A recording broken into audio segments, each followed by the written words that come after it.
Chapter 1. A Job for Anne Darrow. "Mr. Denham, I have a question about this love story," Anne said. "It's not a love story," Jack said, a little too quickly. When the Lyric Theatre closed its doors for the last time, Anne Darrow had no work and no money. In New York City in 1933, a lot of people were hungry. Anne was hungry, too. She was an actor, and she had to find a new job quickly. Carl Denham had work, but his bosses weren't happy with him. They gave him money and he made movies, but when they didn't like a movie, they stopped the money. With his helper, Preston, Carl showed them the beginning of his new movie and waited. They didn't like it. "Where are Bruce Baxter and Maureen Mackenzie?" they asked. "Everybody loves them." "Maureen wasn't ready," Carl told them angrily. "But I'm changing the story. The actors are coming with me on the ship now." "What ship?" the bankers asked. "We're not paying for a ship." But Carl and Preston were out the door. "Get the actors and workers on the ship. We're sailing tonight," Carl said. He had an old map of a strange island, and now he wanted to make a very different kind of movie. And he didn't want to wait another day. A taxi stopped for the two men, and they quickly jumped in. "Carl, Maureen isn't coming. She doesn't want to be in this movie," Preston said. "Maureen isn't coming," Carl shouted. "Now I have to find another beautiful woman, and the ship sails in 3 hours. Preston started to ask, "Where's the ship going?" But the taxi stopped, and Carl jumped out.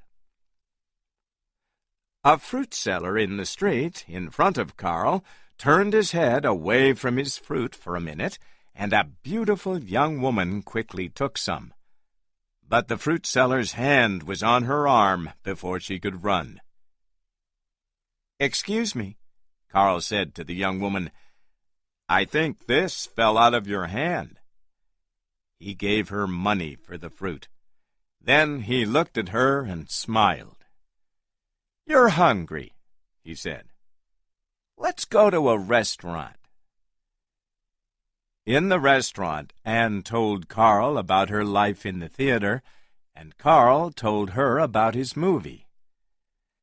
"The two young people fall in love on the ship," he said, "and then, in the middle of the ocean, they see something." "What?" Anne asked. Now she was interested. "I don't know," he said slowly. "Jack Driscoll's the writer, and he's working on it now." "Jack Driscoll?" Anne's eyes shone. "He's a wonderful writer. I know his work for the theater, and I love it. I'd like to be in his movie." When their conversation ended, Carl gave her Maureen Mackenzie's job on his new movie.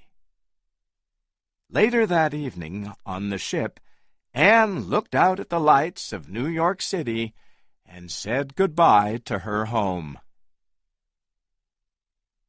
Jack Driscoll found a table and chair for his dark, dirty room and started to work on the new story. He was on the ship only because Carl was his friend. He didn't want to be there, but you couldn't say no to Carl. Jack's room was the worst because it usually had animals in it. The ship's boss, Engelhorn, and his sailors caught wild animals and sold them for a lot of money. They used chloroform because they didn't want to kill the animals. So there were a lot of bottles of chloroform in Jack's room. Jack wasn't happy about Maureen. Who was this Ann Darrow? Bruce Baxter, the famous movie actor, was unhappy about Ann, too. He only worked with the best actors. But Carl wasn't interested. He had bigger problems. He had to finish this movie and make a lot of money. In Jack's room, Carl and Jack discussed the story. "Bruce Baxter is really expensive," Carl told his friend, "and I want us to get rich from this movie." "Where are we going?" Jack asked. "Tell me. I have to know. I'm writing the story." "Okay, but don't tell anybody. The men on this ship won't like it." "We're going to Skull Island, Jack." The door opened, and Jimmy, the youngest sailor on the ship, came in with some breakfast for the two men. They didn't look up. "Skull Island," Jack said quietly. Then he saw Jimmy and stopped talking. Jimmy's face didn't change. He put down the food and left. The sky was blue, and the sun shone every day of the trip. Ben Hayes, Engelhorn's smartest and best sailor, thought, "This trip is starting very well, but I don't like it. Something is going to happen." He looked at his map. Suddenly and angrily, he threw it down. "This isn't the right way," he thought. Quickly, he went to Engelhorn. Engelhorn listened to Hayes. Then he said, "We're going a different way this time." "But it's dangerous this way," Hayes said angrily. "It's famous for bad weather. You know that." "Life on a ship is dangerous," Engelhorn answered. "How much did Denham pay you?" Hayes asked angrily. "Where are we really going?" Later that day, Bruce and Ann were in front of the camera. Carl was behind it with Herb, his cameraman, next to him. Jack watched Ann, and he liked her work. Bruce was a very good actor, too, but he knew it. "Mr. Denham, I have a question about this love story," Ann said. "It's not a love story," Jack said, a little too quickly. Ann didn't look at him. He was the writer, but she spoke to her boss. She knew him better than Jack Driscoll. She could talk to Carl more easily. "The man's interested in her, but he doesn't want her on the ship with him. Why not?" she asked Carl. "He likes her, but he doesn't want to show it," Carl answered. She turned to Jack. "Is that right, Mr. Driscoll?" she asked. "No." "Okay, yes," Jack said. "He is interested. She's very beautiful, and—" He looked for the right words, but couldn't find them. "Yes, she's beautiful, but she's more than that. Oh, but maybe I read it wrong," Ann said. "This is a smart girl with good ideas," Jack thought. "No," he answered quietly. "I think you're right. I wrote it wrong." He thought, "Anne is beautiful, too." Women were often a problem for Jack. He couldn't find the right words when he was with them. They didn't understand him because he didn't say much. Anne wanted to like him, but he was difficult. Carl shouted, "Preston, I want the other camera from my room. Go and get it." Preston ran to Carl's room and looked inside a very large box. He couldn't find the camera, but he found an old map of an island with some writing on the back. He tried to read the words. Suddenly, he understood. His mouth and eyes opened wide. The door opened, and Preston quickly put the map under his shirt. Carl walked in. "Can't you find it? Look, here it is," he said. He took the camera off the shelf over his bed and left. Preston stood and thought, "What's happening? Is Carl taking us to this island?" he thought. After that morning in Jack's room, Jimmy had to tell somebody about Skull Island. He went to Hayes because he was almost a father to Jimmy. 2 days later, Hayes saw Carl with a map on the table in the dining room, so he went in.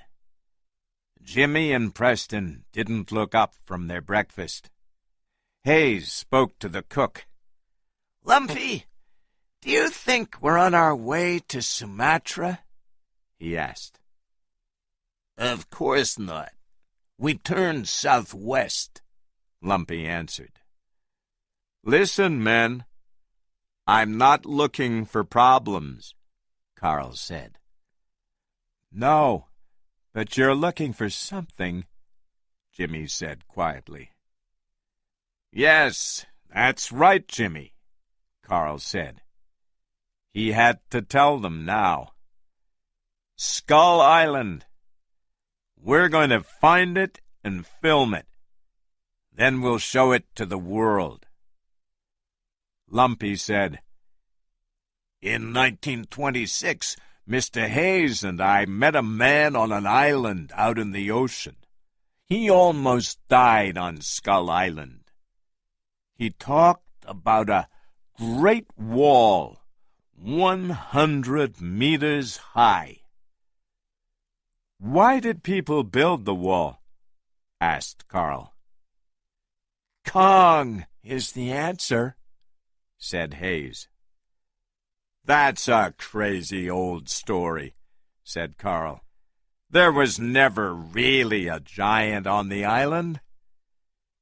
"That man talked about a giant, angry gorilla," Lumpy said. "And the next day, we found that man dead, with his knife in him." Preston's face went white. Jimmy's face was white, too. "You only see giant gorillas in movies," Carl said. "Take your camera and your men to that island," said Hayes, "and you'll never come back." Jack couldn't stop thinking about Anne, and he wanted to give her something. So he started work on another movie, and he wrote it for her. When he finished the first 20 pages, he said, "I would like you to read it." After she read it, Anne said, "I like it." She laughed. "It's very funny." "It's for you," Jack said suddenly. "Why?" Anne asked. She waited for his answer. Jack took her in his arms. She didn't push him away. Preston couldn't sleep at night because he was afraid. One morning, he walked across the dining room to Carl and spoke quietly. "Carl, we have to talk," Preston said. "Now." Carl looked up. "What about?" he asked. "The island, Carl," Preston said angrily. "You have something, and it's mine," Carl said angrily to Preston. Preston pulled out Carl's map. 12 men died, Carl," he said, "on this island. It's very dangerous, and you're looking for it." "A crazy man made that map," said Carl. "Think about Jack, Anne, and Herb.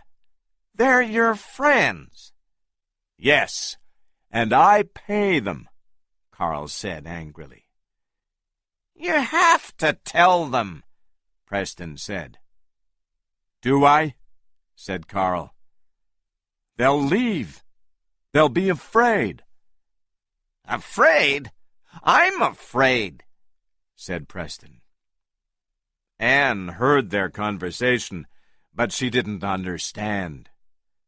Something was wrong. She knew that.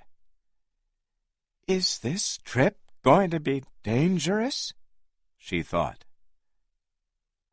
"You're a good worker, Preston, and one day you'll make good movies," Carl said. "But I have to ask you now, are you afraid, or are you a movie maker?" Preston couldn't take his eyes off Carl's map on the table. He tried to read the small writing, but he couldn't. "I know it's dangerous, but everybody will be safe," Carl said. Suddenly, Preston said, "Look! It says Kong." There was a very small picture of a face on the map. Was it a gorilla's face?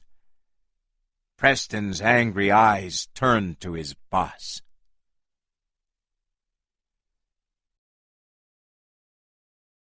Chapter 2. Skull Island. When she stopped screaming, something on the island, maybe a strange animal, roared loudly. "Stop the ship! This is too dangerous," Hayes said to Engelhorn.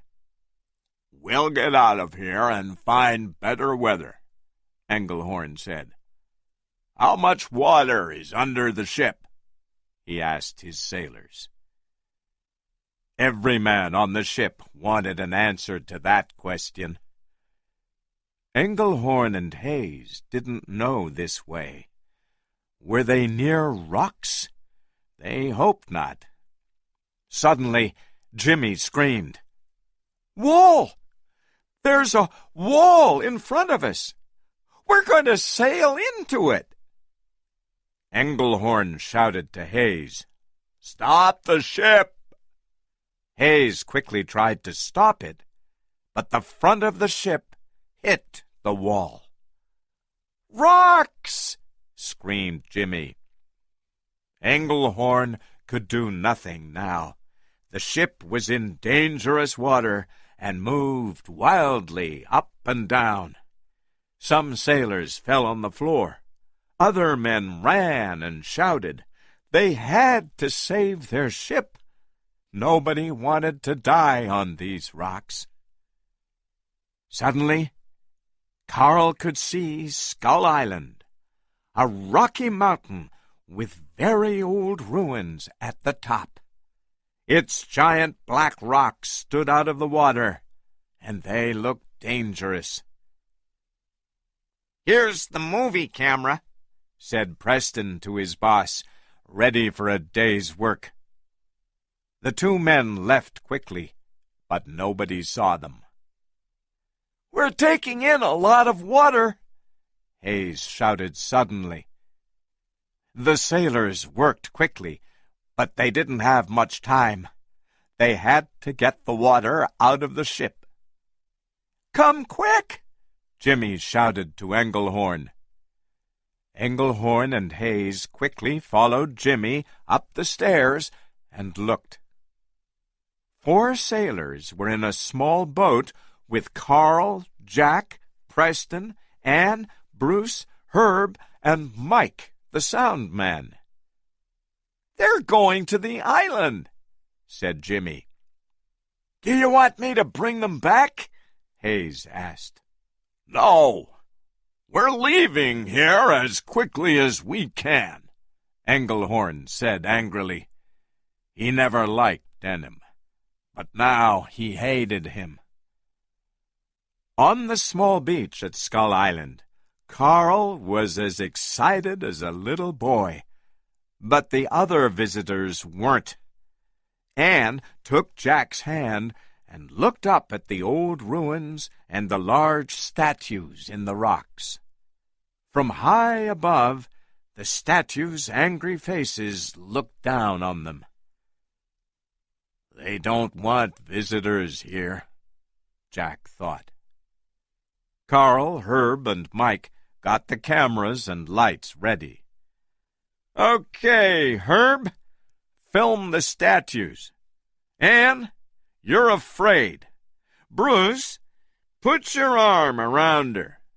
Anne, look up at these statues and then scream," Carl said. Anne's eyes opened wide, and she screamed loudly and wildly. When she stopped screaming, something on the island, maybe a strange animal, roared loudly. Hayes and Engelhorn heard it.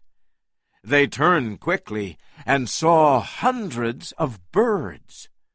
The birds flew up into the sky, away from the island. "What was that?" Bruce asked. Nobody answered. "Herb, bring the camera. Follow me," said Carl. They climbed quickly up some stairs in the rocks. "Where are you going? Is this a good idea?" Bruce asked, afraid. 2 sailors waited in the small boat, and the other people followed Carl. Anne was last. Jack looked back at her and said, "Anne?" "I want to go back to the ship," she said. She spoke quickly. But Carl shouted, "Come here, everybody! Look!" He was very happy. This strange place was full of old ruins and statues, and it was the only place in the world for Carl's new and best movie. He knew it. "Anne, stand over there." "Ready, Herb?" he said. After Herb stopped filming, everybody followed Carl. They went across a very old bridge and saw the skulls of maybe 100 or 200 people on the ground. They climbed up over some more rocks and looked down. There were a lot of very old ruins and some small old houses. "Nobody lives here now." "It's a ruin," said Carl. "Look! More stairs over there go to that large door in the wall. Wait! Look! There's a little girl down there." Slowly and carefully he walked down to the child. She was very dirty, with strange, wild eyes. "Here's some candy," Carl said. He took some chocolate from his jacket, but when he tried to give it to her, he felt her teeth in his finger. Then she ran away. Suddenly, there were more people, young and old. Slowly they came out from behind rocks. They had strange clothes and wild eyes. Carl called for everybody with him. They, too, went down and saw the islanders. "They won't hurt us," said Carl. Without a sound, Mike, the sound man, fell face down on the ground. There was a very long knife in his back. He was dead. Anne screamed. Quickly, Jack and Carl turned and looked for the killer. Suddenly, the wild animal roared again, but this time louder and more angrily. Everybody was afraid. Then wild men jumped out at them and pulled them with their strong hands. An old woman with long white hair looked angrily into Anne's eyes. Anne felt cold and afraid. The sky got darker, and a heavy rain began to fall. The islanders shouted angrily in their strange language. A fight began when some men pushed one of the sailors onto the ground. They hit him many times over the head with some wood. He died quickly. More men pushed and kicked Carl. Some people pulled Anne out of Jack's arms, and he tried to get her back. But somebody hit him on the head, and he fell. Was he dead, too? Anne screamed loudly and wildly. Everybody turned, afraid, their eyes on the wall. Suddenly, the sound of a gun changed everything. The islanders ran away, back to their houses. Engelhorn walked over to Carl and pulled him up onto his feet. "Are you ready now?" he asked angrily. "Can we go?"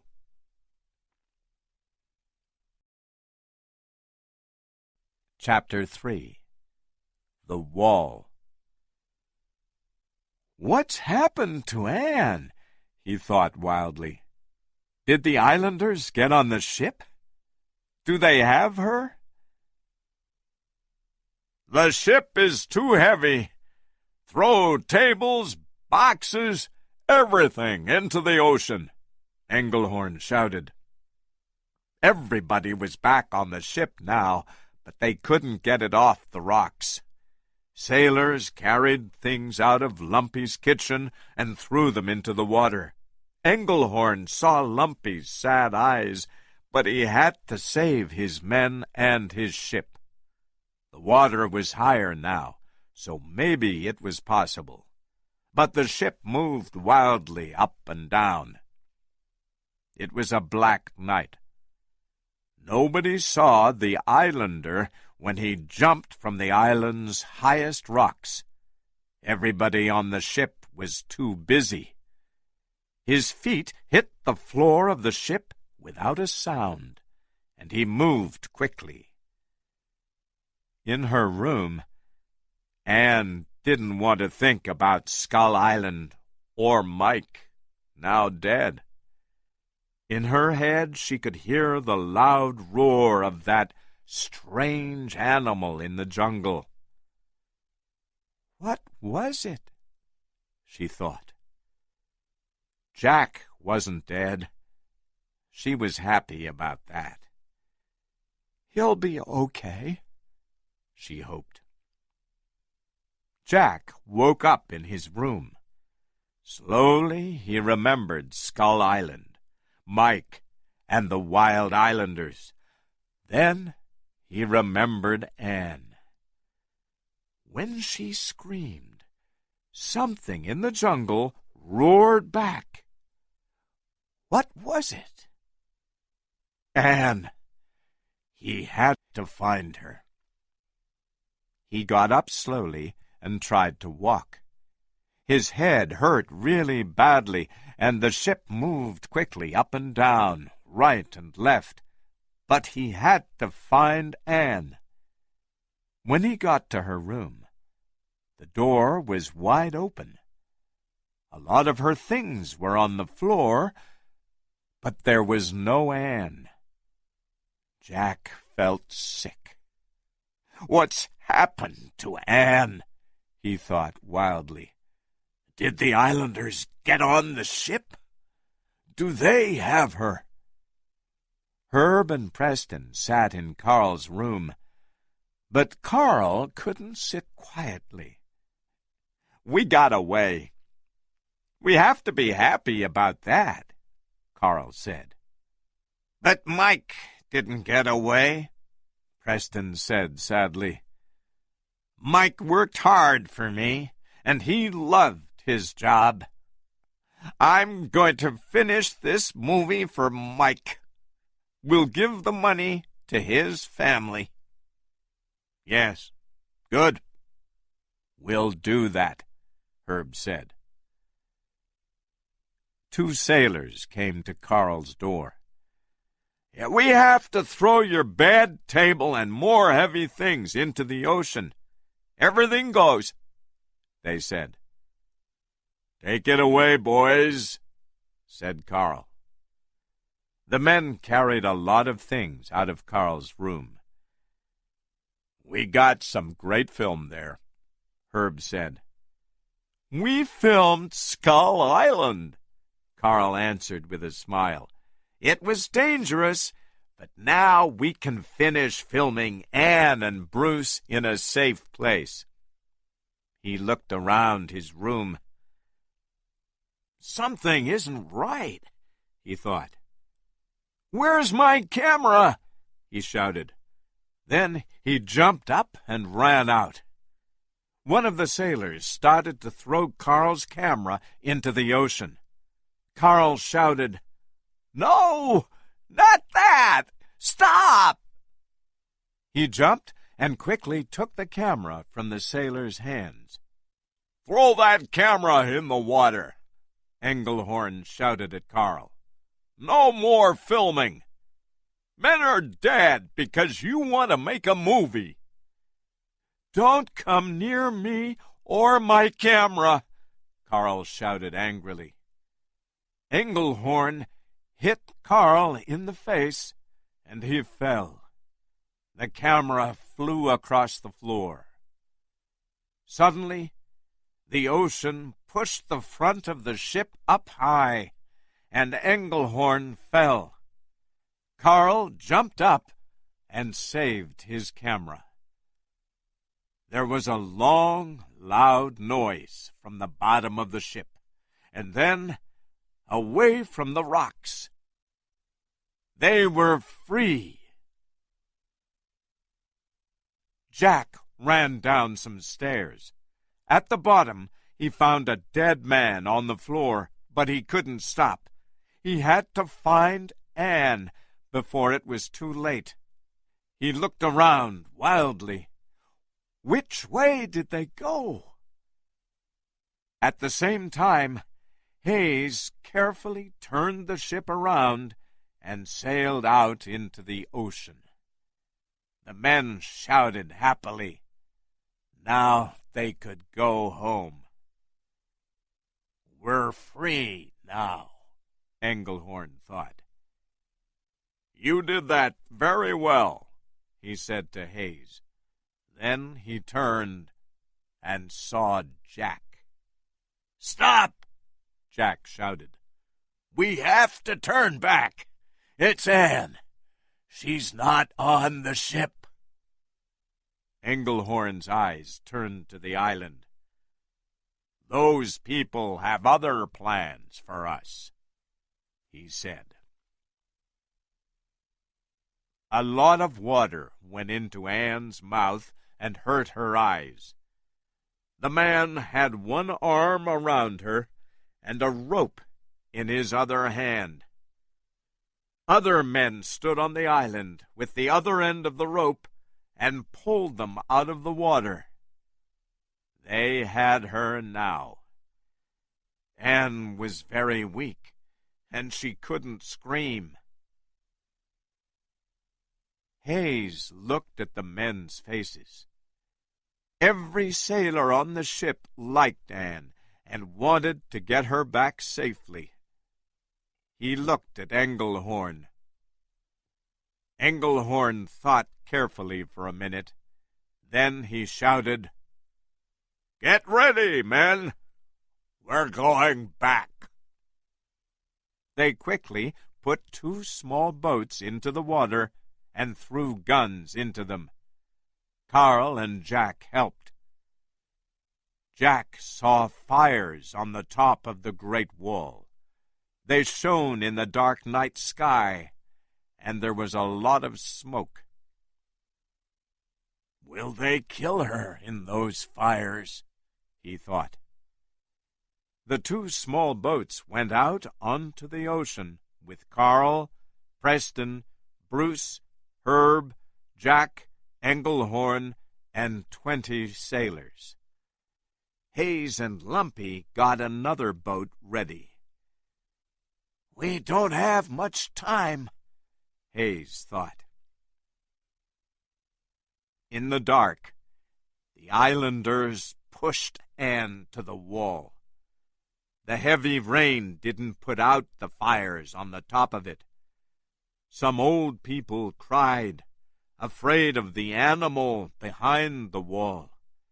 They shouted angrily at Anne in their strange language. They repeated one word many times, "Kong." But what did it mean? "The men will come. They'll save me," Anne thought. But she was very afraid. These wild people were afraid too. She could see it in their eyes. There was something over that wall, and it was very dangerous. They were safe only because the wall was between them and it. An old woman with wild red eyes stood in front of Anne now. She talked fast and crazily. The men pushed Anne to the ground, and the old woman jumped at her. She threw something from a bottle into Anne's face. Anne understood. "They're going to give me to that thing over the wall," she thought. "They'll live and I'll die. For them." They took her to the bridge at the top of the wall and put ropes around her arms and legs. Anne tried to get free of the ropes, but she couldn't. Men brought more fire, and for the first time she could see below her. Across a wide ravine at the bottom of the wall there was a bed of rocks. The dark jungle behind it looked very dangerous. The islanders cried and screamed loudly. Suddenly, the ropes moved, and Anne went down into the ravine. On the bed of rocks, Anne saw fire all around her.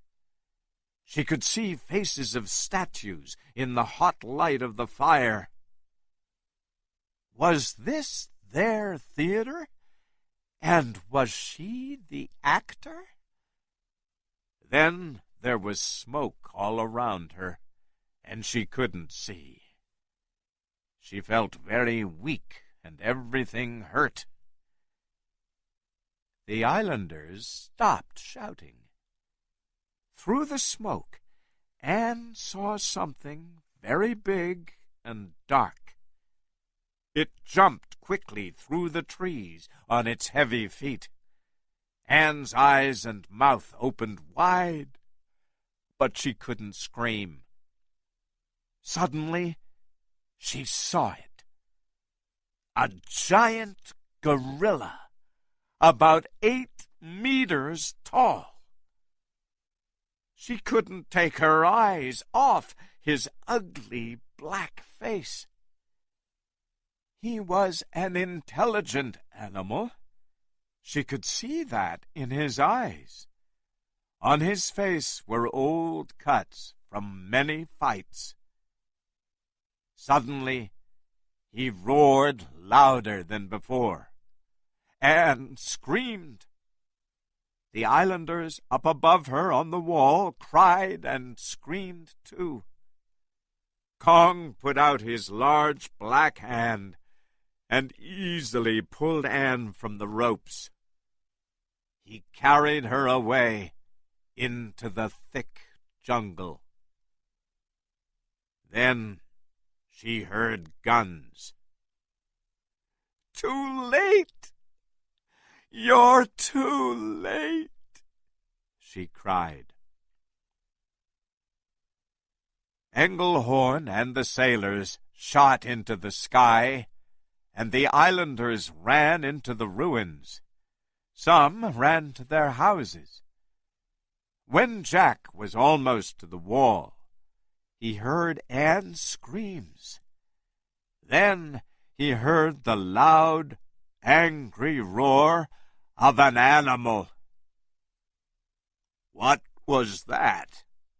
Engelhorn asked. Jack couldn't answer. He climbed up the stairs next to the wall. He looked down at Carl. Carl's eye was at a small opening in the wall. When he moved back, his face was white. "What is it?" Jack shouted. "What can you see?" Carl didn't answer. At the top, Jack looked down. He could see the rocks and statues below, and the nearest trees were on fire. "I can't see her," he shouted to the other men. Carl knew. A giant gorilla, something from another world, had Anne. "I would really like to film that giant," he thought. "Is it possible? Yes. I can do it, and I'll be famous." It was a dangerous plan, but he had to do it. Hayes arrived on the island with more sailors and more guns. He walked over to Carl and looked at him angrily. "What did you see, Denham?" Hayes asked. "What kind of animal is it?" "I don't know," he said. "I think it was a kind of gorilla." Jack tried to break open a door at the bottom of the wall. He couldn't do it, so Hayes shot it open with his gun. Then he gave Jack a gun. But when Hayes saw Jimmy with a gun in his hands, he took it away. "Not you, Jimmy," Hayes said. "I want to help. I'm a man, not a boy," Jimmy said to Hayes. "You're staying here," Hayes answered. Carl, Herb, and Preston had the cameras and film for this trip into the jungle. Engelhorn watched them angrily, but he said nothing. "I'm going to save Miss Darrow and my job," Carl told him. Bruce Baxter also had a gun. But for the first time, it wasn't for a movie. Hayes and 10 sailors were ready, but Engelhorn and the other men stayed behind. "You have guns and food and 24 hours, Engelhorn said. "At this time tomorrow, we're sailing out of here." Jack pushed through the open door, and the other men followed. The night was dark, and strange noises came from the jungle. Suddenly, the men heard a very loud noise, and everything moved. Was it an animal? They shot at it, but they couldn't see it. It fell noisily at their feet, dead. "It's a dinosaur!"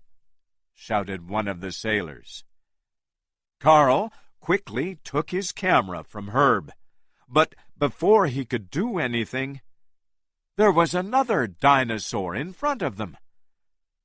They tried to kill the dinosaur, but it ran at them. Hayes shot it between the eyes, and it fell to the ground. Kong ran with Anne in his hand up to the top of some rocks. When he sat down, he looked at her face carefully, and she looked at his. Kong turned her, head down and feet up, and below her she saw the skulls of many dead people. She screamed. Then she heard a shot a long way away. "Jack!" she screamed. "I hope he finds me," she thought. Later on that dark night, Jack and the other men arrived at the same place. But Anne wasn't there. They saw the skulls and were afraid for her. Hayes turned his head and saw one of the sailors with his hat down over his face. He pulled the hat off. It was Jimmy, with a gun in his hands. "What are you doing here?" Hayes asked. "You're too young." "I want to help," Jimmy said. "I want to find Miss Darrell." Hayes turned away. "Come, let's go," he shouted to his men. 5 hours later, the morning sun was hot, and they were very tired. They had to stop and put down their heavy guns. Carl didn't want to lose a minute. He had to film Bruce. He said, "Come here, Bruce." "Ready, Herb?" "Why don't we wait for Anne?" Preston said. "Look at this place," Herb said. "It's as good as money in the bank. This movie isn't about her now." A very loud noise came out from behind some trees. The men's eyes opened wide, and then about 100 dinosaurs ran at them. Hayes screamed, "Run!" More dinosaurs ran down from some high rocks. The men ran for their lives, but the dinosaurs were very fast. 2 men died under their feet. Bruce turned and shot one dinosaur. It fell heavily, and then other dinosaurs fell on top of it. Carl and Jack fell too. Jack quickly climbed out from under a dinosaur and ran. "Go!" Hayes shouted to Jack. Then he killed 2 more dinosaurs. "Where's Carl?" Jack shouted. "Carl? Carl!" Carl climbed out from under a dinosaur with his camera in his arms. The 2 men ran as fast as their legs could go. Hayes killed more dinosaurs, and then he followed them. The men quickly climbed up some very high rocks, but the dinosaurs were right behind them. One of the sailors fell. A dinosaur caught him in its big teeth. The man screamed. With his camera in one hand, Carl put out his other hand to Herb. "Herb, quickly!" he shouted. "Take my hand!" Herb put out his hand, but his leg turned suddenly, and he fell. 3 or 4 dinosaurs quickly caught him in their teeth and ate him. Carl felt weak and sick. His eyes and mouth opened wide, but he couldn't scream. "Carl, come!" shouted one of the men above him. Chapter 4. A Past World. Afraid, Anne looked around. "How many dinosaurs are here? With Kong, I'm safe," she thought. So she followed him. The men followed Hayes to a safe place between some high rocks. There was only Carl, Jack, Preston, Bruce, Hayes, Jimmy, and 5 or 6 sailors now. They stopped for 5 minutes, and Lumpy looked angrily at Carl. Jack was angry at Carl too now, because Carl loved his camera more than his friends. The ground in front of them was very wet and dangerous. "How much rope do we have?" Jack asked Hayes.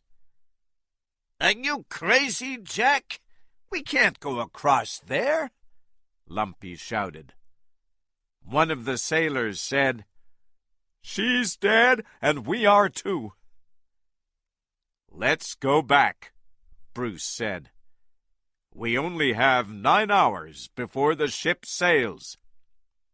"We have to find Miss Darrow," shouted Jimmy. "She's dead, Jimmy," Bruce said quietly. Jack heard him and looked angrily into his eyes. "Herb is dead," Carl said to Preston. "But we have to finish this job for him. He wanted this film as much as I did. Do. The money from it will help his wife and children." "We'll do it, boss. For Herb," Preston said. They had to live and work for something, or die. Preston knew this. Kong ran through the jungle with Anne in his hand and pushed over trees in his way. Suddenly, an ugly, great dinosaur jumped out at Kong and tried to take Anne in its teeth. She screamed. Kong roared angrily. Then another dinosaur tried to get her, but Kong killed it easily with his free hand. He put Anne down when they came to some very old ruins. Then he sat down with his back to her. Anne's arms, legs, and head hurt. She looked around, and saw some stairs. Quietly, she slowly moved across the ground on her stomach. "Will I get away this time?" she hoped. Suddenly, she jumped up and ran for the stairs. But before she could get away, Kong's hand hit the ground in front of her. He roared angrily. She stopped. She could do nothing. Kong watched her with his dark, sad eyes. Then he turned and walked into the jungle. He climbed over the wall of a ruin. Anne watched him go. She didn't know the way out of the jungle, but she had to try again. "He can't see me now. I'm free. But are the men looking for me? I hope they are," she thought. "We have to get across that wet ground," Hayes said. "We'll use the wood from these trees and build boats." The men worked quickly with trees and ropes, and after a half-hour they were ready. Jack looked around him at the dead trees in the water. "This really is another world," he thought. Jack hated this wild island, but he couldn't leave without Anne. Suddenly, the boats hit something under the water. "What was that?" shouted Lumpy. Something jumped out of the black water and turned their boats over. The men screamed and fell. A giant fish opened its mouth and hungrily took a sailor with its long teeth. The water went red. Jack saw, but he couldn't help.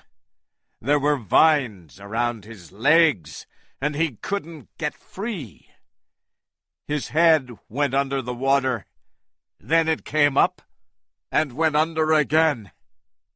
He heard a shout from Carl. "Don't lose it, Preston! Don't lose the camera!"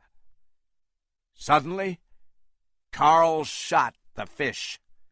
Jack got his legs free of the vines and swam with Carl. The other men swam too. But then the giant fish came up out of the water again. With its large teeth, it took another sailor. He screamed for help, but nobody could do anything for him. When they were on dry ground, the men stood quietly. They looked sadly at the red water. Hayes remembered his time in France. 191 days of fighting. The dead men, his friends. This wasn't very different. He turned away from the water and looked around him.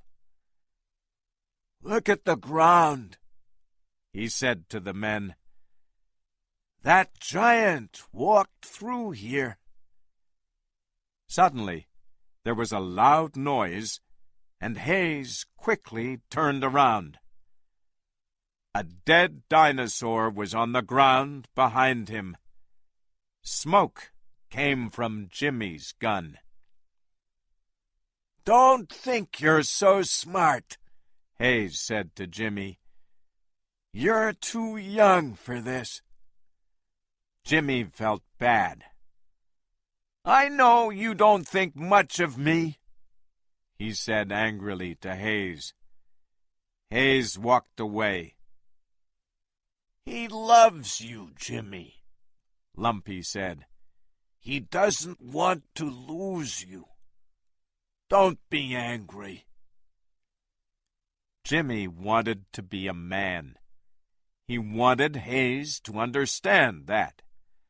But now he understood Hayes better, and he felt happier. Anne now free from Kong, tried to find the way back to the ship. She saw smoke about 6 kilometers away. "This is the right way back," she thought. Tired and dirty, she wanted to sit down, but she had to listen carefully. There were more dinosaurs. But where? Suddenly, there was a noise from behind her, and she turned around. "Is it Jack?" she hoped. 2 large, angry dinosaurs ran at her. Quickly, she jumped under an old tree. She pulled her legs under her so the dinosaurs couldn't get her with their big teeth. 2 more dinosaurs came from behind, and the 4 dinosaurs fought angrily. Anne jumped out and ran. But another, larger dinosaur came after her with a hungry look in its eyes. The dinosaur's mouth, with its big teeth, came nearer. Anne screamed. Before its teeth closed around her, she saw Kong's face behind the dinosaur. His great heavy hand broke the dinosaur's skull. Another dinosaur ran at them, but Kong killed it too. Anne watched Kong, and she felt happy and sad at the same time. "He saved me," she thought. "But will he take me back into the jungle, away from the smoke, away from the ship?" But when he finished, Kong didn't pick Anne up. He turned and walked away. Afraid, Anne looked around. "How many dinosaurs are here? With Kong, I'm safe," she thought. So she followed him. He stopped and turned. He looked at Anne's face. Then he walked away again, but more slowly. Anne followed him, but suddenly the sound of guns stopped her. Angrily, Kong turned to the sound. He picked Anne up in his large hand and put her on the top of a very high rock. She couldn't get down and run away. Then Kong turned around and ran through the jungle to the sound of the guns, to the men. Anne couldn't stop him, and she couldn't help her friends. The ground moved under Kong's heavy feet, and she could hear him roar. Now she could only wait for Kong. "Please don't kill them," she thought. Chapter 5. Kong Saves Anne. "To this beautiful woman I am an ugly giant." He looked at his hands, and then, with sad eyes, at Anne. The men followed Hayes to a giant ravine, thick with trees and vines. One very long dead tree went across it at the top. It was their only bridge. "Okay, men, follow me," Hayes said. "Jimmy, stay right behind me." The dead tree was wet and dangerous. "Don't look down," he said. Very carefully, Carl carried his camera across the ravine. Maybe now he'll lose that stupid camera, Hayes hoped. At the other end of their bridge, there were dark ruins and trees with thick, heavy vines. Hayes heard something. He stopped. Somebody or something was there. He could feel its eyes on him. "What is it?" Jimmy asked quietly. "Jimmy, maybe you'll have to turn around and run," said Hayes. "I'm not afraid," answered Jimmy. "I don't want you to die here, Jimmy," said Hayes. "What's in those ruins?" he thought. Two angry yellow eyes shone out of the dark ruins at him. "Go back!" Hayes shouted to the men behind him. They turned around quickly.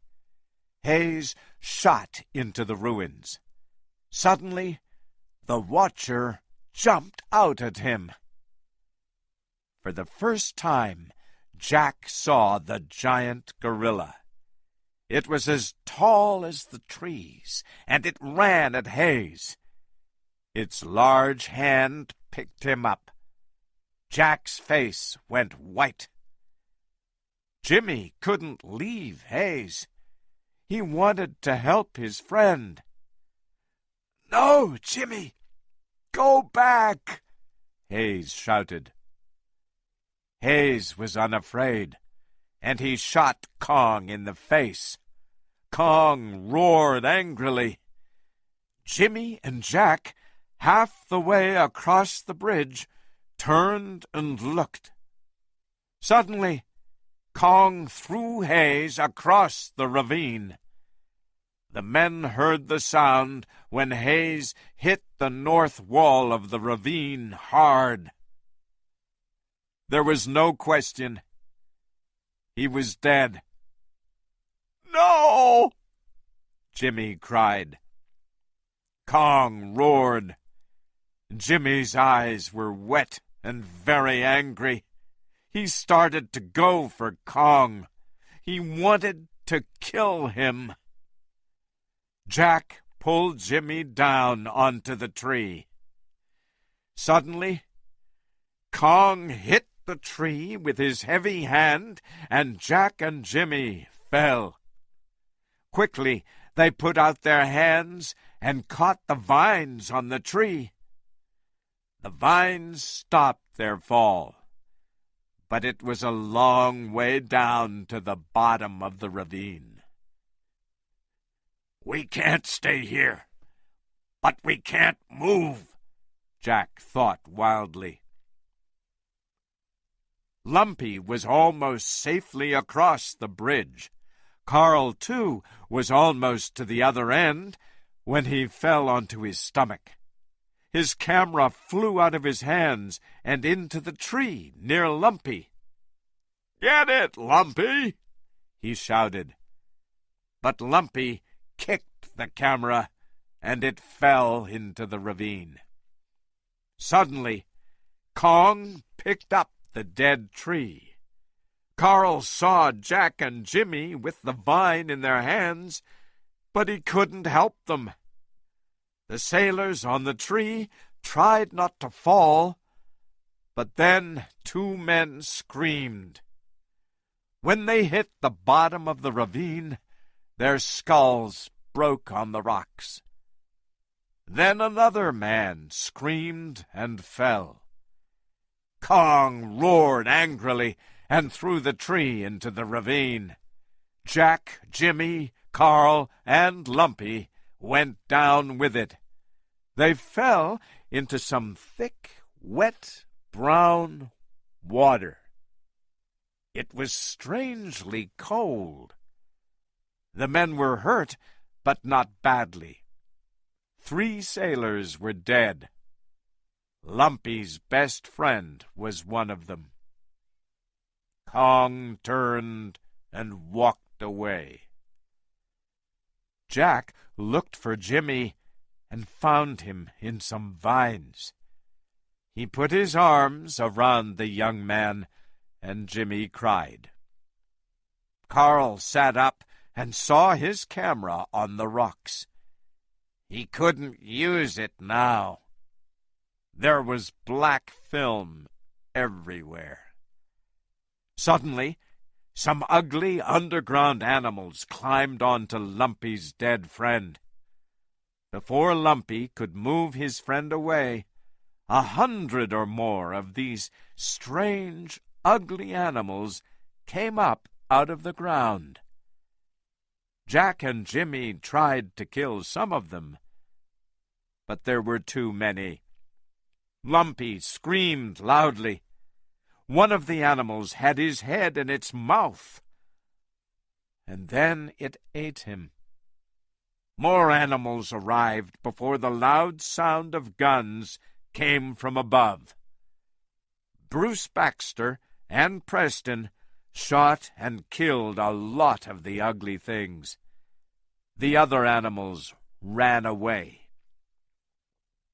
Suddenly, there were more sailors above them, with guns, and with them was Engelhorn. Preston shouted, "Take the rope!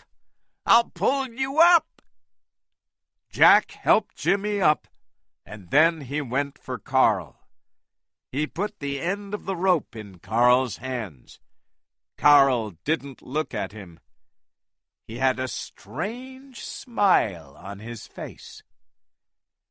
Engelhorn pulled on the rope and helped Carl to the top of the ravine. Then he looked around him. "What did you do to my men?" he said angrily to Carl. "Why aren't you dead too?" He saw Jack across the ravine. Jack climbed to the top and walked away through the trees. "Stop, Driscoll!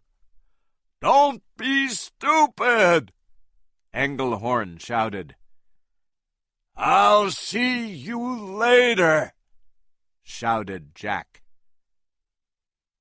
"She's dead!"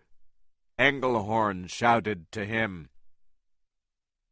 Carl stood next to Engelhorn and watched Jack.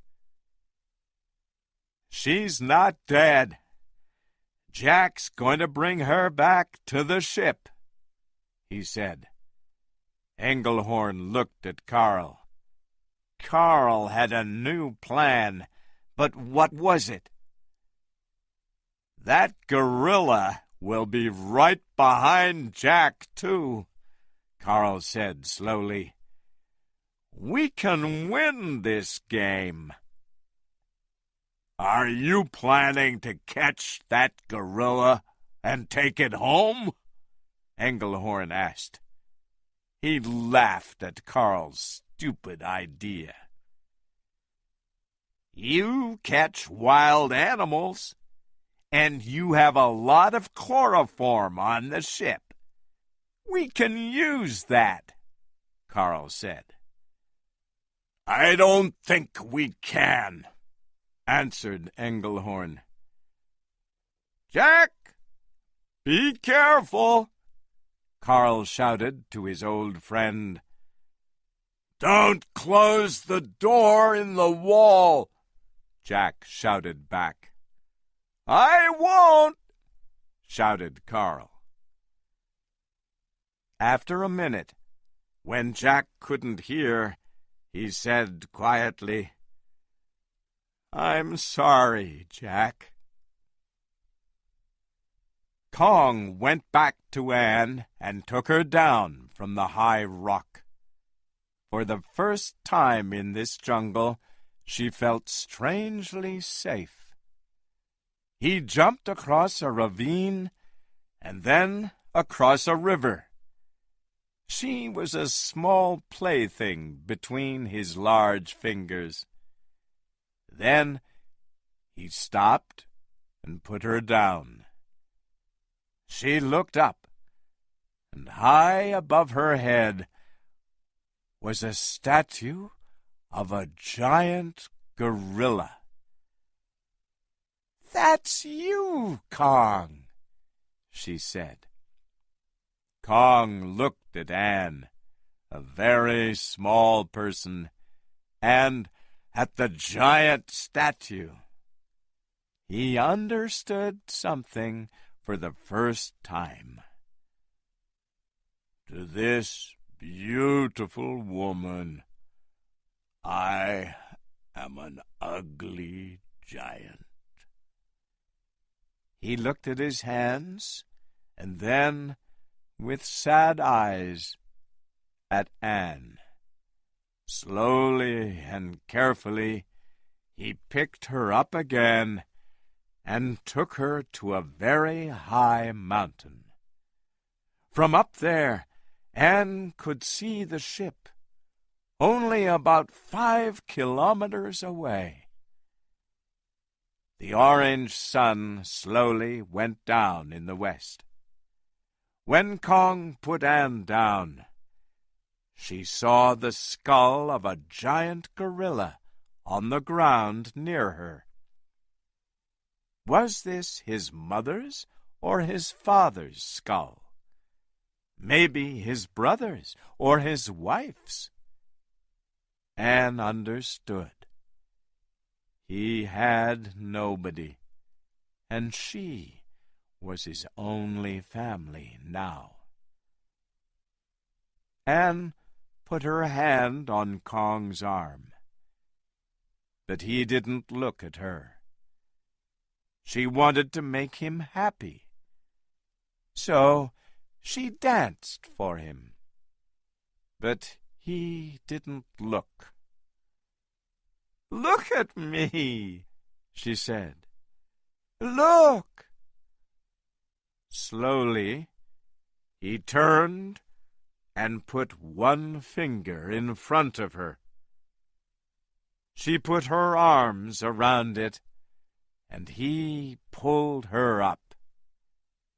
She looked across the jungle to the ocean. His eyes followed hers. "It's beautiful," she said. Kong looked into her pretty face. "Beautiful," she repeated slowly. He opened up his hand, and she climbed into it. With one large finger, he slowly felt her hair. She looked into his eyes, and she wasn't afraid. The light of day slowly changed to the dark of night on this mountain top, and the two of them sat quietly. Jack climbed carefully up the dangerous rocks to the top. When he got there, his eyes opened wide. There was Kong, asleep. But where was Anne? Slowly, Jack moved nearer to the giant animal. Up above, giant birds flew around and around in the night sky.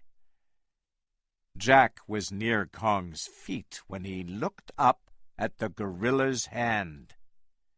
His eyes opened wider than before. Anne was asleep in Kong's hand. He moved very slowly, and suddenly Anne's eyes opened. She was excited, but she didn't make a sound. Jack very slowly walked nearer. More birds flew above them. Kong moved a little at the noise, but didn't wake up. Jack quickly put out his hand to Anne, and she felt his fingers with hers. Then, suddenly, Kong's eyes opened, and his fingers closed around Anne. He jumped to his feet and roared at Jack. "Run, Jack!" Anne screamed. Kong's great hand came down above Jack's head, but Jack jumped away very quickly. Kong put Anne down and turned to Jack. He roared and ran at him. Jack fell to the ground and moved to the right and to the left. Kong's large foot came down, but Jack was too fast for the gorilla. Suddenly, Anne screamed wildly, and Kong turned to her. Jack ran to a safer place behind a tree, but he could see giant birds around Anne's head. The birds tried to take her off of the rock, but she fought back. Kong ran and roared angrily at the birds. He picked Anne up and fought the birds with his free hand. But now there were too many of them, and he had to put her down. The birds fought hard and were very strong. There were cuts on Kong's large arms, but he didn't stop. He had to save Anne.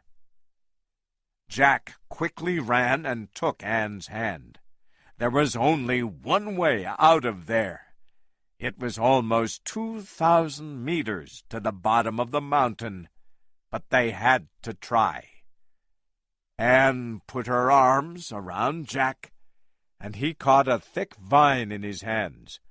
With Anne on his back, he jumped. Hand over hand, he climbed down the vine.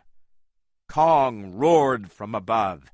Jack looked up and saw the gorilla with 2 giant birds on his back. Kong quickly pulled them off and killed them.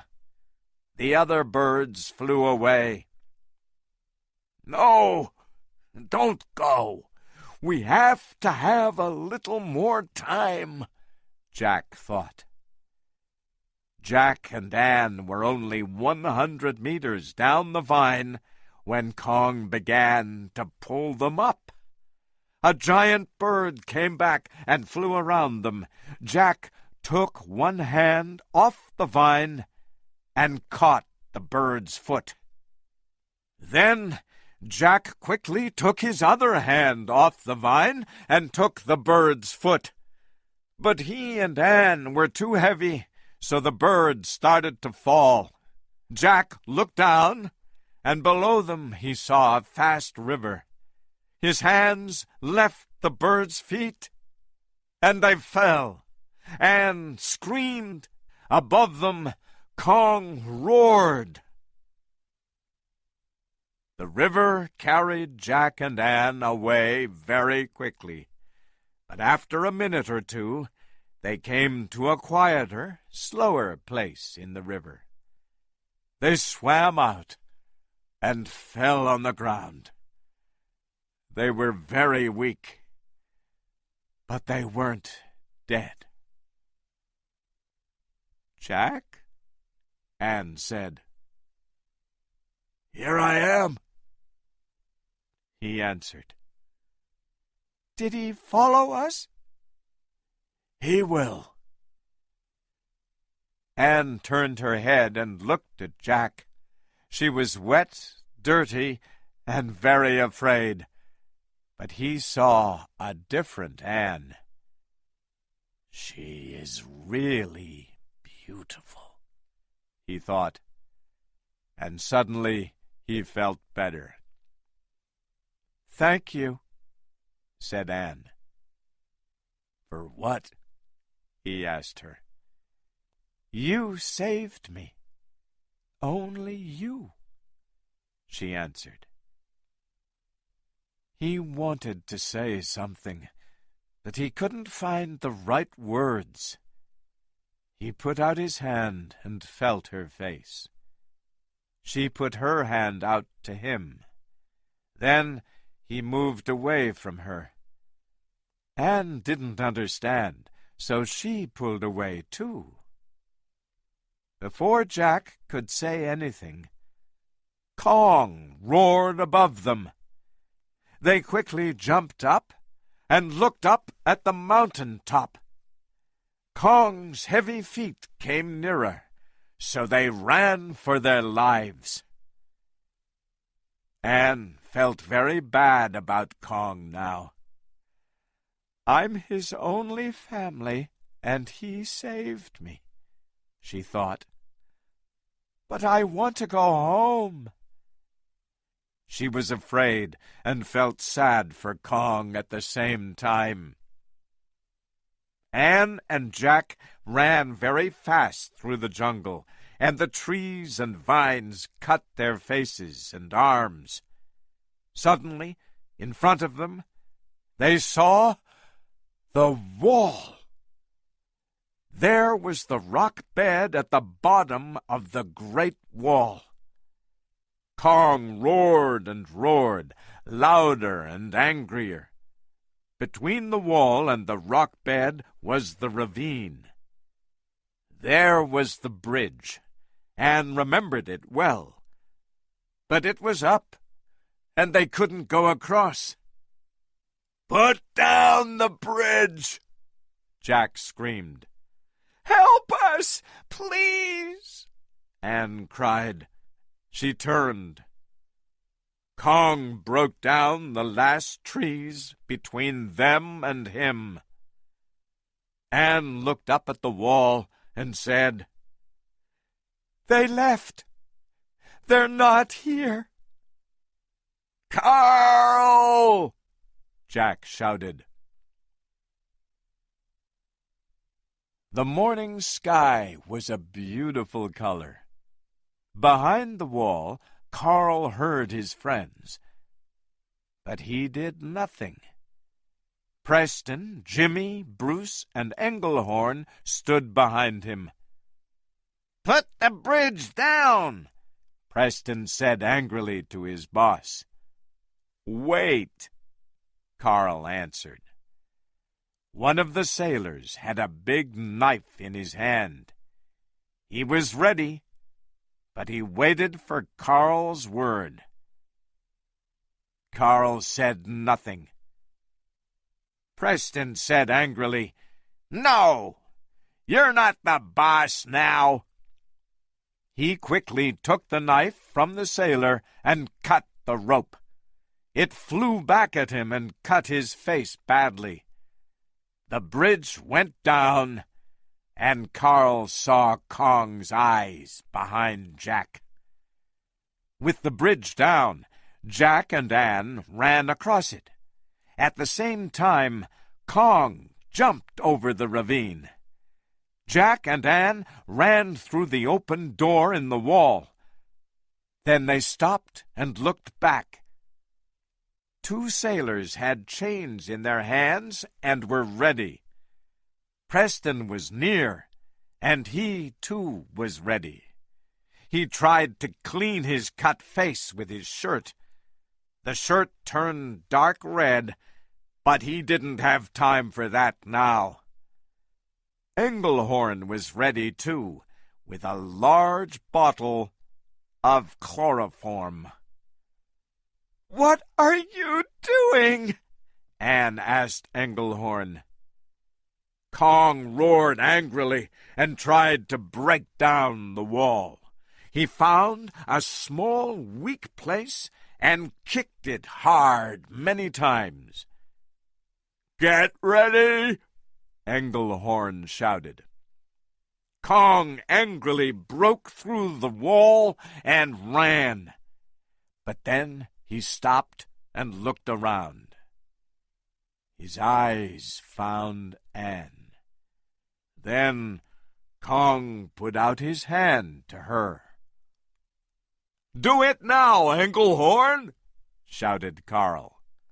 Engelhorn turned to his men and said, "Now!" The sailors jumped up and ran at Kong with their ropes and chains.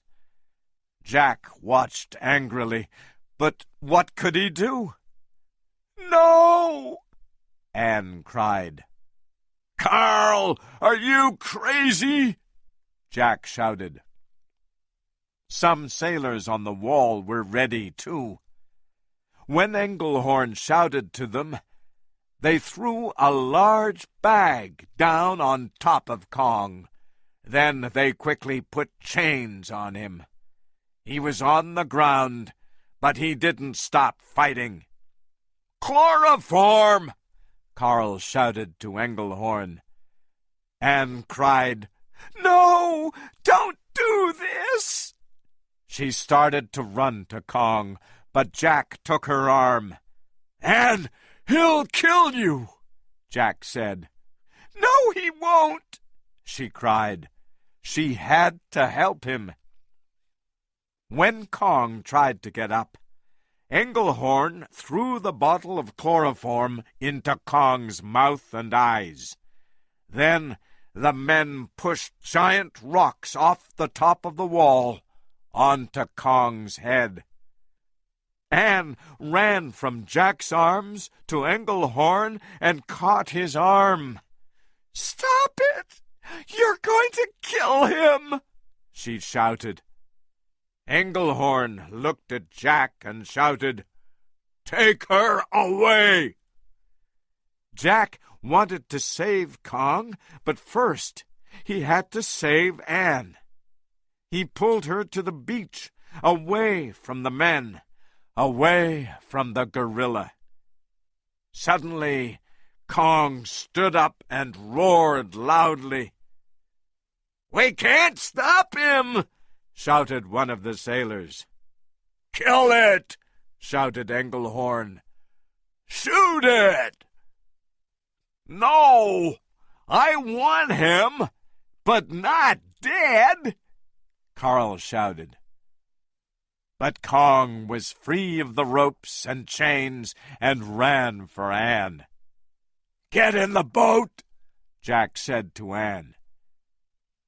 Sailors from the ship were there in the two small boats.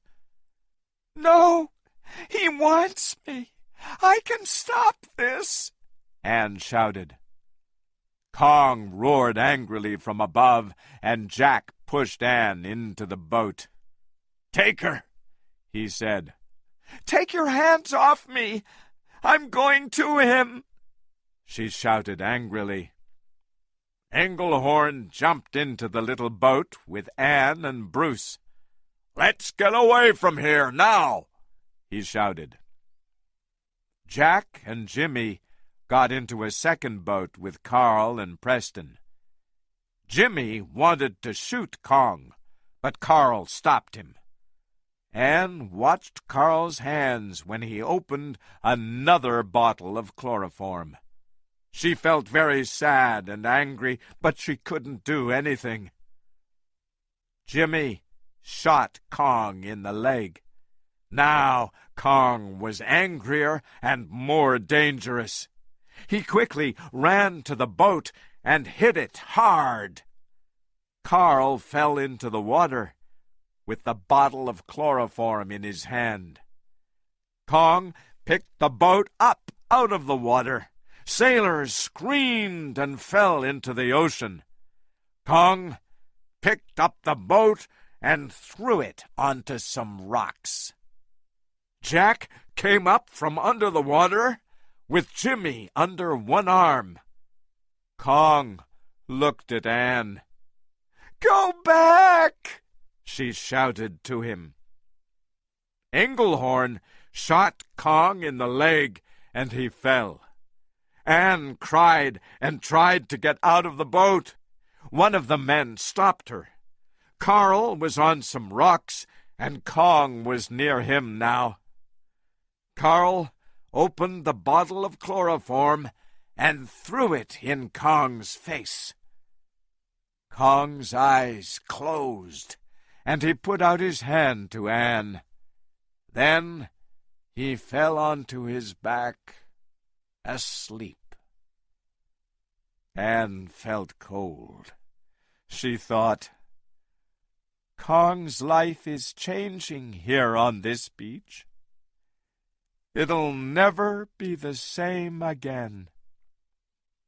But Carl stood next to Kong and smiled happily. He shouted, "The world will see him! We're rich!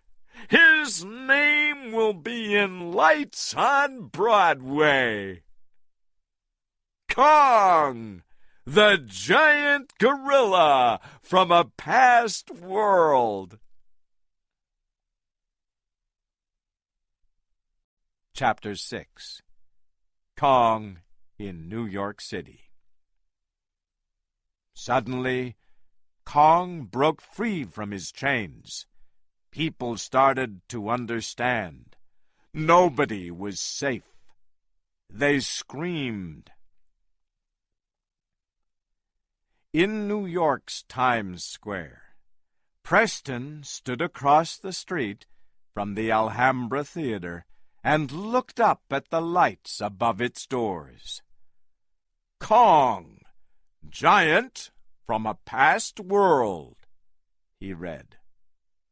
People got out of taxis, and a long line of people waited outside the theater in the snow. There were no more tickets, but they wanted to go in. Preston felt unhappy about Carl's money-making plan for Kong, and he didn't really want to see it. But after tonight, he could leave Carl and forget about Skull Island. He wanted to sleep well again at night. Anne sat in her little dressing room in the back of the theater. She was almost ready. She didn't feel happy in the theater now, but she had to work.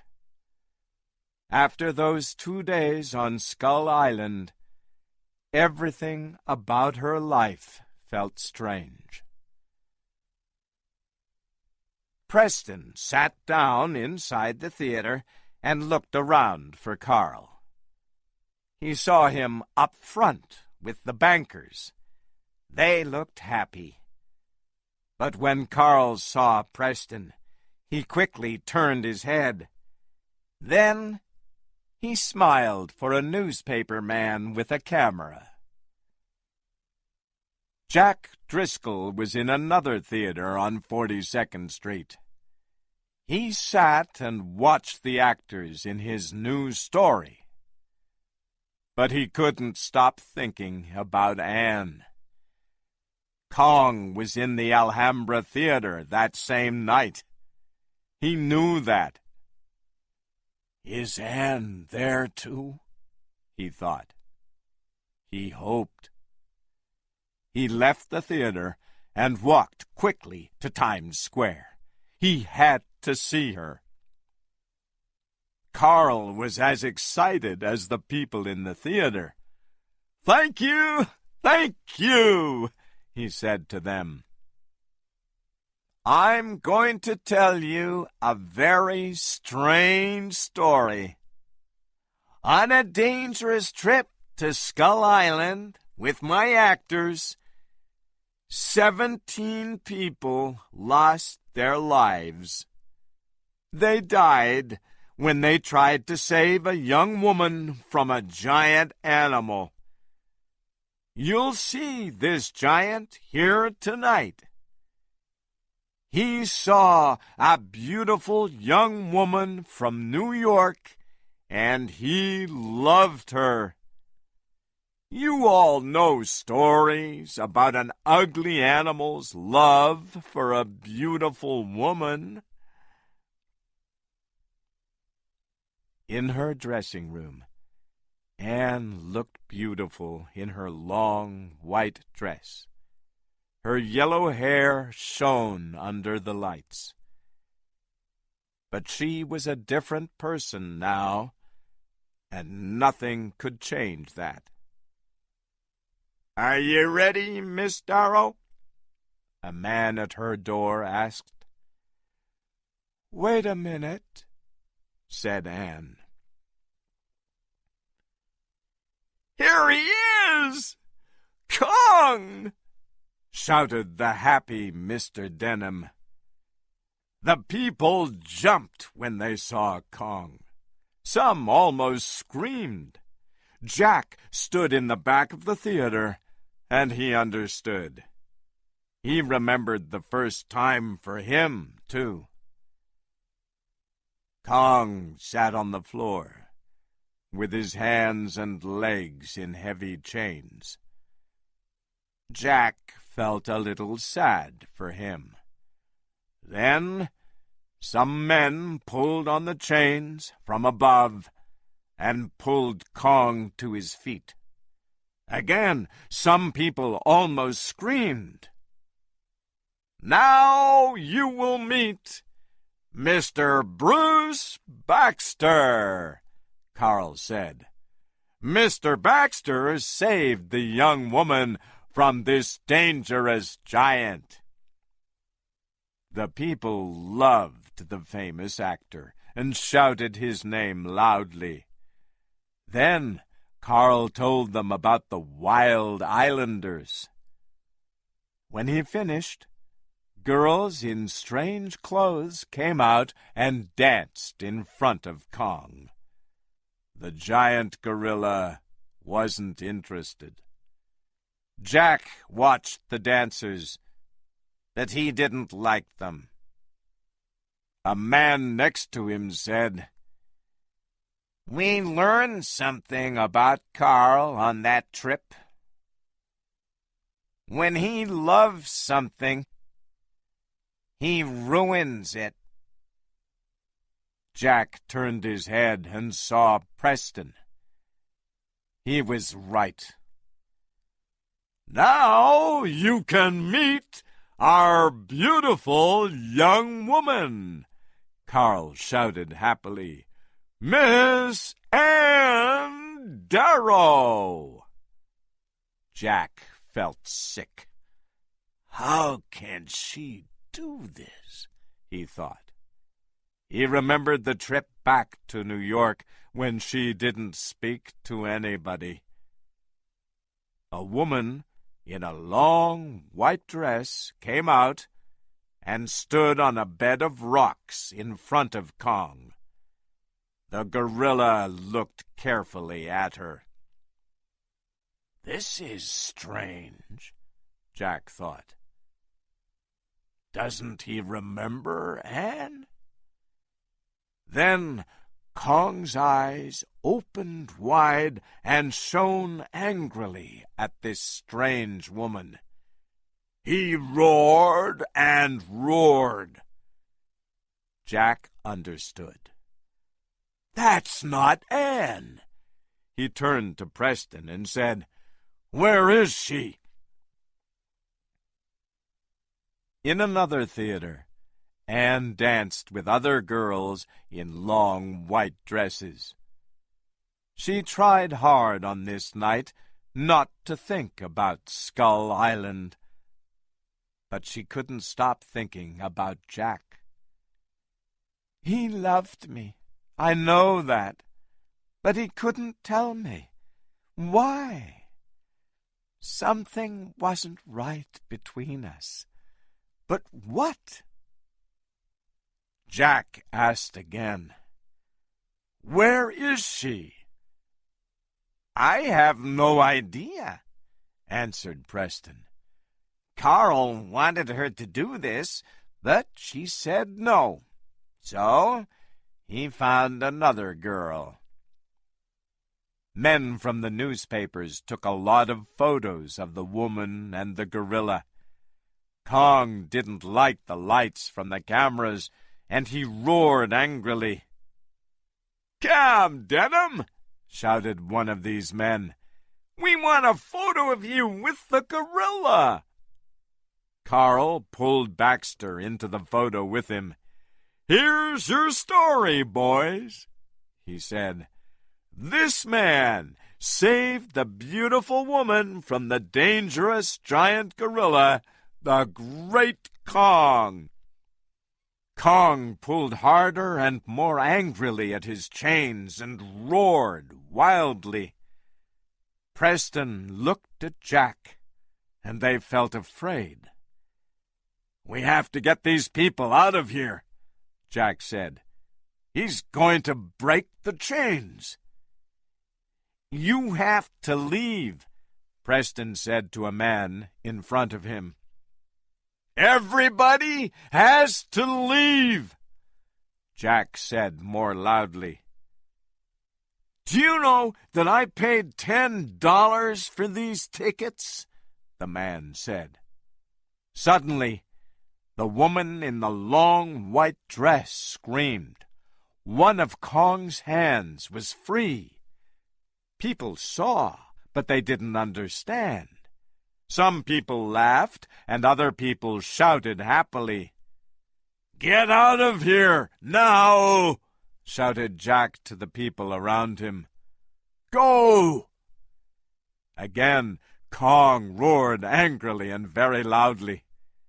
Jack saw Carl's face, a child's face with wide-open eyes, but not afraid. Suddenly, Kong broke free from his chains. People started to understand. Nobody was safe. They screamed. Everybody jumped up and ran for the doors. The woman in white screamed too. Kong picked her up and threw her across the room. Jack wanted to help people, but he felt afraid too. Kong moved through the people and killed many of them with his feet. He stopped when he saw Jack. Jack saw Kong's angry eyes, and he jumped out of his way. Kong tried to find him and killed more people under his feet. Jack ran down some stairs and out the door. He ran into the center of Times Square and looked back at the theater. Suddenly, Kong pushed the walls down and jumped into the street. He looked around at the cars, the lights, and the people. But Kong didn't see Jack. He was angry and afraid in this strange world of lights and noise. He picked up a woman with yellow hair. She screamed. Jack saw and understood. He's looking for Anne. When Anne walked out of the theater, she heard screams and the sound of police cars from Times Square. She knew Kong was there. She ran. Kong picked up more women with yellow hair. When he saw their faces, he threw them down again. He killed people in their cars with his big feet. He picked up a bus and threw it out of his way. Then he walked out of Times Square and went south. Jack got into a taxi and said, "Follow him." The man said, "You can follow him, not me." He got out of his taxi, and Jack quickly drove after Kong. But when Kong saw Jack in the taxi behind him, he roared angrily. Jack quickly turned down a small street and drove south. Other cars had to move quickly out of his way. Kong was behind Jack and moved fast. Suddenly, Jack hit a wall. Kong didn't see Jack under the ruins and ran past him. Then Kong stopped and stood quietly. What did he see in front of him? "Oh, no," Jack thought. "Not her. But of course, she's here. She wants to help. Him! Anne ran to Kong. He looked into her eyes, and she smiled at him. Kong put out his hand and picked her up slowly and carefully. Then he carried her away into the New York City night. The police didn't want to catch Kong. They wanted to kill him. They shot at Kong. But with Anne in his hand, he climbed up onto the top of the highest stores and banks and ran. Suddenly, he stopped.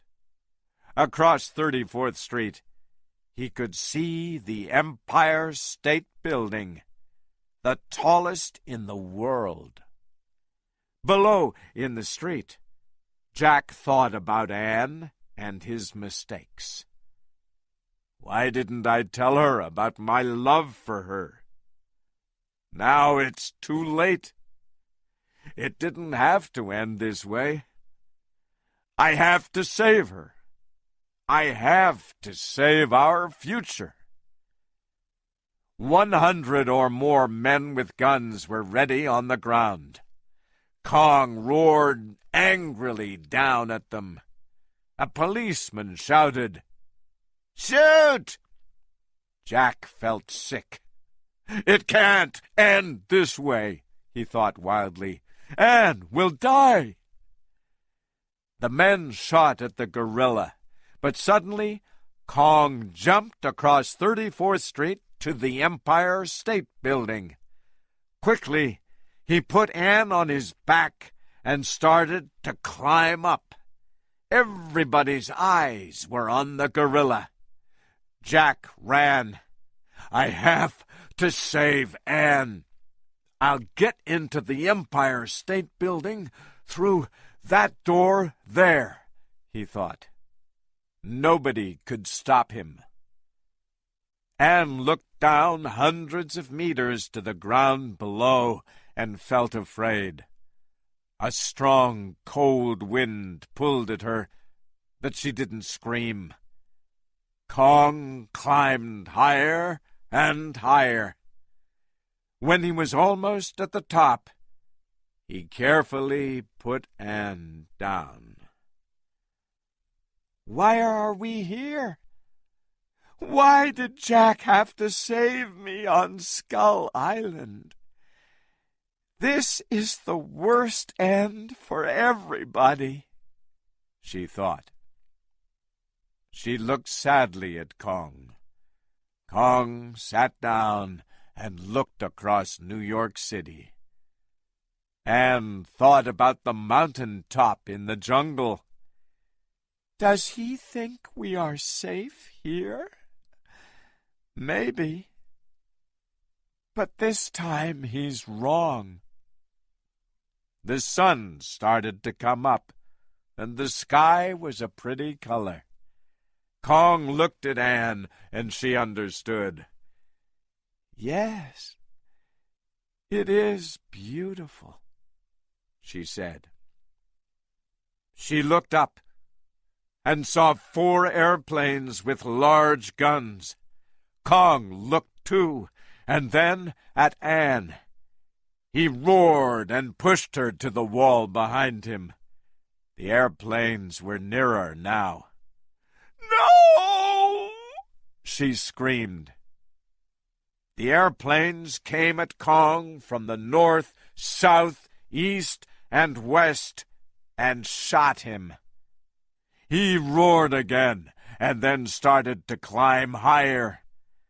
Anne watched him. He left me here because it's safer for me, she thought. But it's not safer for him. I'll climb up to him. Maybe they won't shoot when they see me next to him. She started to climb up. Kong tried to hit one of the airplanes. He tried again, and this time he hit it hard. It fell to the ground, but he fell too. He put his hand through a window and stopped his fall. But he hit the wall hard, and Anne fell from the building. Quickly, Kong put out a hand and caught her. For a minute, Anne felt safe again. The 3 other airplanes came nearer, and Kong put Anne safely inside through the window. The guns got louder and louder. Kong, badly hurt, roared louder too. He climbed higher. Suddenly, Jack arrived and saw Anne. She ran to the stairs. The guns didn't stop, and he had to jump out of the way. The airplanes went around and around over Kong's head. Kong, now at the top of the building, put out his hand and caught one of them. He threw it at one of the other airplanes, and, with a loud noise, they lit up the night sky with a great ball of fire. Anne ran up onto the top and stood between Kong's legs. More airplanes with guns came, and she screamed, "No! No!" They shot Kong again and again, and he slowly went down on the floor. Anne took one of his fingers and cried. Kong picked her up and looked at her. Then he looked to the east. A new day slowly began. He put her down, and his face changed. Now he was quiet and free. His life was at an end. He fell off the building. Anne looked down, and for a minute she wanted to follow Kong. There was no place for her in this cold world. Suddenly, she felt Jack next to her. "Anne," he said quietly. "Why are you here?" she asked. Her eyes were wet and red. His face changed. She saw a new Jack, free from his past life. "Because I love you," he answered quickly. Anne looked into Jack's eyes, and she slowly moved into his arms. They stood, weak and sad, but with new hope in the morning light. 200 or 300 people in the street stood around Kong, and the newspaper men took photos of him. One newspaper man looked up. "Why did he do that? Climb up there? He couldn't run away," he said. "He was a stupid animal," said another newspaper man. "He didn't know anything." Carl looked up and said, "He knew. He couldn't have her, so he had to die."